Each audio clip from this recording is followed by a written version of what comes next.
1, 2, 3. Hello everybody and welcome to our 3 o'clock program. Today we are standing in the beautiful Humboldt Redwoods State Park.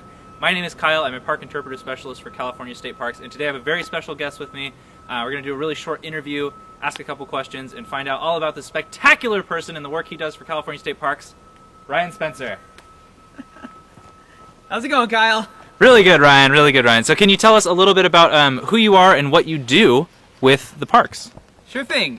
So as he mentioned, my name is Ryan. I am an interpreter too with the North Coast Redwoods District here at California State Parks. Talking to you from Humboldt Redwood State Park right now. A lot of what I do is I am a coordinator for the ports program here in our district. So we'll talk a little bit more about ports in a minute. It's kind of the reason that we're here, is just to kind of promote and kind of plug our ports program that's happening here. So what I do kind of on a day-to-day basis is support a team of interpreters who are doing ports programs. I provide them technology support, a little IT help desk kind of stuff. I offer the kind of feedback and peer review that a lot of them need. And in addition to that, I'm also working on other interpretive projects. I do some graphic design, and when I'm lucky, I get to do some interpretive programs as well, some educational programs for kids and for adults as well. Excellent, excellent. So a lot of your work centers around this ports program. Can you tell us a little bit more about what that is?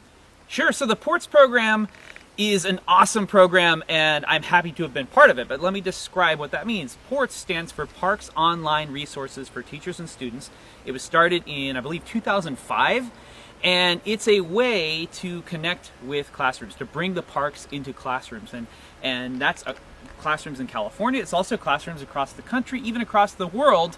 It is a free, live, interactive way of connecting with K-12 students, and so it's something that is a big part of our state park mission, is to reach the people of California and the people beyond, and help promote our parks and what are values that are inherent in protecting our parks.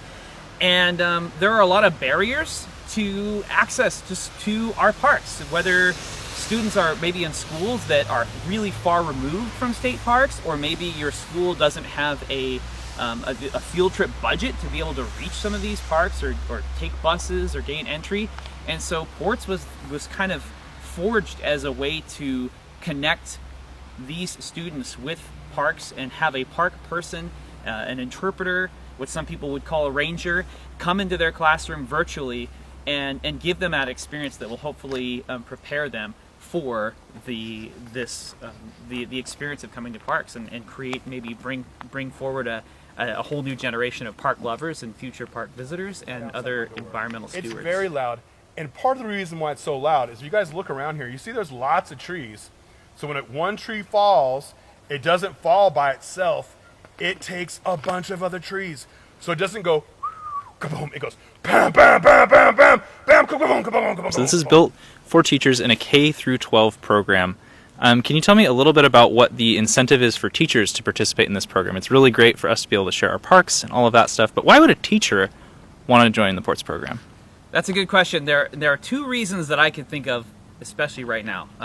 The first reason is a really current, prescient reason, which is that most teachers, and I have friends who are teachers that can speak to this, that teachers are in probably the most challenging time of their careers right now in the last 6 months, with the global pandemic, where schools are closed, and we have all of these students learning from home.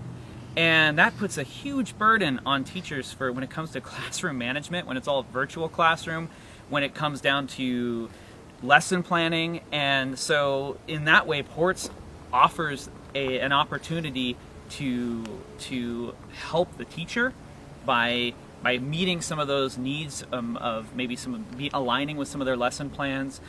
There are, in addition to our district, the North Coast Redwoods District, there are parks all across the state that are offering ports programs, and we're talking dozens and dozens of presenters from dozens and dozens of parks, and so that's meeting the teacher's need as far as providing some respite in a way, and some complementary programming for their lesson plans.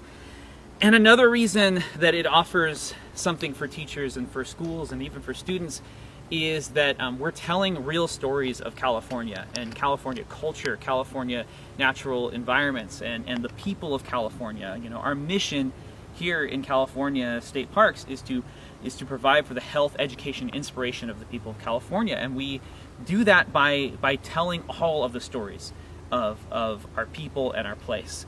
And so these ports programs are from a wide array of people, a diverse crew of interpreters who bring their diverse backgrounds into telling the stories of the experience living in California and being stewards of the land and being stewards of culture and environments. And so I think the perspectives that people bring, the park people bring, and the stories that they're telling from these parks are all a tapestry of what makes this state such an amazing, dynamic place. Sounds spectacular, and it sounds like there's a lot of opportunity with programs going on, you know, all the way across California. Mm-hmm. Can you tell us a little bit about the programs that we have from our staff here on the North Coast? So we've got, let's see, what do we have? 6 programs that we're offering, and so 6 programs that we're offering here in the North Coast Redwoods District. By the way, the North Coast Redwoods District, which you're following on Facebook, that's 22 parks in Northern California's coastal area from the Oregon border down to the town of Leggett. And so in that region, the presenters that we have are covering topics as various as Fort Humboldt history. That's the history of the interaction between Indigenous people and the Euro-American immigrants that were arriving. Native American history, Native American experiences here on the North Coast, Redwood ecology, marine protected areas. So we've got, more specifically, we've got the person behind the camera right now, Kyle, who's going to be starting up ports programs tomorrow, giving programs on the clash of cultures between the Indigenous people of the descendants of the place where Eureka and Humboldt Bay is, the Wiyot tribe, and the settler colonizers who are arriving around the gold rush, and the lessons that we can learn from that. There is our interpreter Angie, who is giving marine protected area interpretation. She's drawing from her experience presenting and interpreting marine protected areas. She's also our very own first interpreter who is on the state park dive team. And if you haven't seen the live stream, the demonstration of an underwater program that she gave Thursday at 1 p.m. Go ahead and check that on our Facebook page. She's giving programs about the mysteries of the deep down in the Mattole Canyon area, kind of near the Lost Coast, and other marine protected areas throughout California, or throughout the Northern California coast. We've got Sumac Village. This is super exciting. We have 3 interpreters who have Yurok, they're descendants of the Yurok tribe, Yurok ancestry. That's the original descendants of that area of Northern California, just kind of above Trinidad, around Trinidad and up to Klamath area. And they're bringing their experience and their life experience and the lessons to present programs on Sumac Village and telling the story of the resilience as well as the emergence and the reemergence of Yurok lifeways. We've got Redwood ecology. One of the reasons that we're here at Humboldt Redwood State Park today is because this is the site of 2 ports programs that happen. There's interpreter Griff, who gives a program on the habitats of Humboldt Redwood State Park, habitats within habitats, and then we have interpreter Erika, who's giving programs on the women who defended the Redwoods. So it's looking at the women's role in the women's federation clubs that were helping to protect these redwoods. Some of the first stewards from the European perspective, some of the first forebearers of our state park system when it comes to redwoods. And also that program is the first program that we have that is bilingual, that you can get this program in English or in Spanish. So that's really exciting to have that opportunity and be able to expand our reach that way. So a long-winded response, but we have a lot of programs that we're offering, and if you are interested, if you're a teacher, if you're a parent, then you can go on to ports-ca.us to explore the offerings that our district has, as well as all up and down the state of California, what they're offering as well. That's awesome, Ryan. Thank you so much for sharing. And it makes me think too. I didn't fully realize the diversity of programs we were offering and how kind of incredible these opportunities are. These are not just basic, let me tell you about this ecosystem programs. They're really deep and really layered, and I think that's a really cool offering that we have. It's pretty rad. It's really this. I've worked in the Ports program as a Ports presenter for 7 years. I started in 2013, and it was just me giving Ports programs, just giving these distance learning programs. I was doing a Redwood Ecology program and a salmon life cycle program, and I was the only one in this region doing it. And it's just awesome to now that there's this whole team of people able to offer so many stories of this region to people all over the world, essentially. And I'm really excited to be part of that. I think it makes my heart smile to see how this program has grown and just the reach. We're reaching thousands and thousands of students. In fact, last year the entire Ports program had about 1,000 schools sign up over the school year. This year, in the first 3 weeks of this school year, we've already had 1,000 students sign up. So we've already exceeded, or at least reached, and are about to exceed in the last 3 weeks all of last year's signups. So there's a hunger and there's a need for these live, free, interactive virtual field trips like the ones that we're offering. Yeah, and it's awesome to see the reception that obviously people are interested in it with this much booking. It's really exciting. One more question as we wrap up here. So your role is a coordinator between all of these amazing programs going on. What is something that either inspires you or makes you feel really good about the work that you're doing? I think that one of the things that makes me feel really good is that I feel such a connection to this place because I grew up here.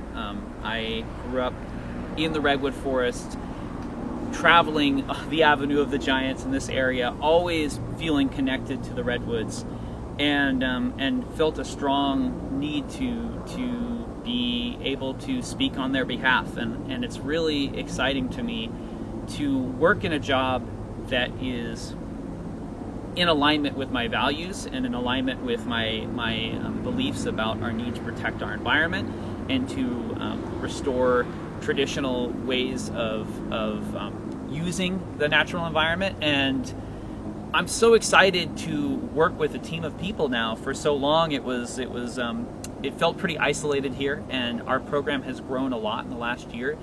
And I've been able to see what we've been capable of doing when we have a team of people. We've been able to really meet the challenge of the challenge of this moment, the challenge of the pandemic, by being able to draw from such a unique, diverse a group of people with really unique stories and backgrounds to be able to relate to, connect to students and people who are just hungry for stories and information and hungry for a little bit of respite from the stress and challenges that this current moment has on a lot of us. So I'm just happy to be with awesome people with awesome backgrounds and helping to protect an awesome place and get the word out about this awesome environment that we are stewards of. Absolutely. Beautiful stuff, very important work, and it is absolutely a joy to work with you as well, Ryan. With that, I think we will wrap up for today, though. Thank you so much for joining us out here, and thank you everyone who's tuning in and watching. We really appreciate you tuning in and hopefully learning some spectacular things about our programs, about our parks, and maybe, learning a little something about yourself along the way. And make sure to follow the Ports Program's Facebook. If you type in California State Parks Ports Program, and if you want to know more about the Ports offerings and how to connect, again, go to www.ports-ca.us. Thank you so much for your time. Beautiful. We will talk to you all next time. See you later.